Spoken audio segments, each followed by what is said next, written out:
The Cold War. The skies were the ultimate battleground.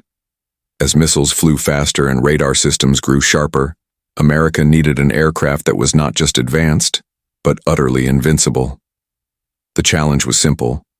Build a plane that could fly so high and so fast that no missile, no fighter, and no radar could ever touch it. The result was a masterpiece of black project engineering. Its name was the SR-71 Blackbird. The Blackbird could cruise at Mach 3.2, over 3 times the speed of sound. It flew at altitudes exceeding 85,000 feet. Pilots wore pressurized spacesuits. It flew so fast that its titanium airframe glowed red-hot from friction, and it was powered by revolutionary engines that were part jet, part ramjet. This was not an aircraft.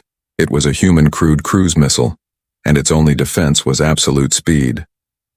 Every pilot's anecdote, every mission, and every technical detail of this plane reads like science fiction. This is the declassified story of how the United States secretly built the fastest, highest-flying spy plane in history.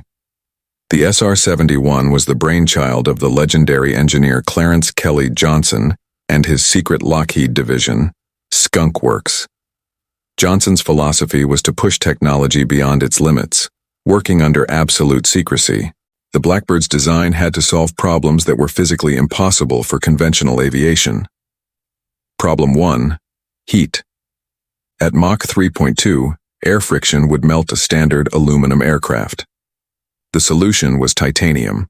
The SR-71 was built almost entirely of a specialized titanium alloy, requiring the CIA to secretly buy the raw material from the primary global supplier, the Soviet Union. America bought the metal needed to spy on its rival, and the Soviets never knew. Problem 2. Leaks.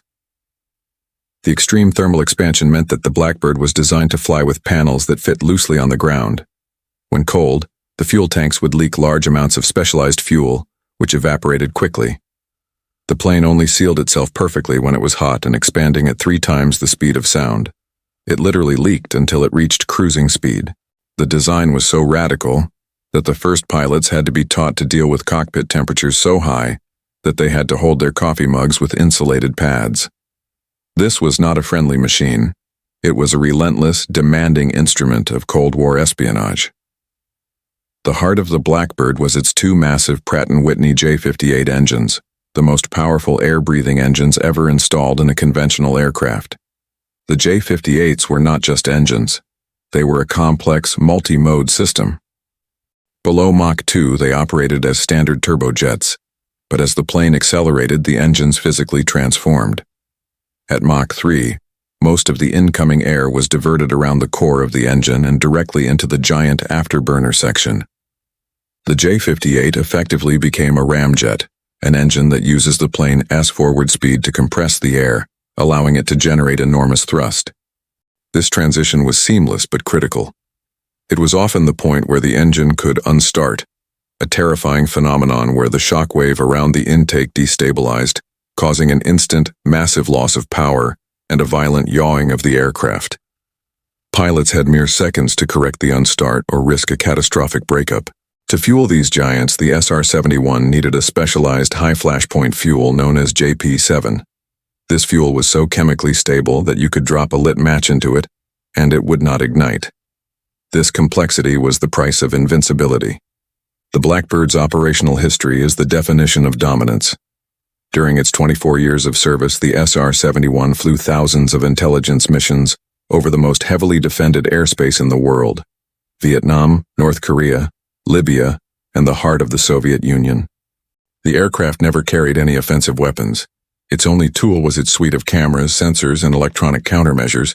Its only defense was its speed. The record is absolute. Not one SR-71 was ever shot down by enemy action. Whenever a hostile nation detected the Blackbird and launched a surface-to-air missile, SAM, the pilot had a simple response: accelerate. A typical SAM missile would chase the SR-71, but the SR-71 was faster than the missile's maximum sustained speed. The pilot would simply watch the missile, which appeared to be crawling below him, run out of fuel, and fall harmlessly back to Earth. Pilots often joked that the proper defense procedure wasn't evasive maneuvers. It was to simply check the altitude gauge and increase the Mach number. When the plane was targeted, the pilot would often hear the warning, accelerate for 30 seconds, and report, "Missile aborted."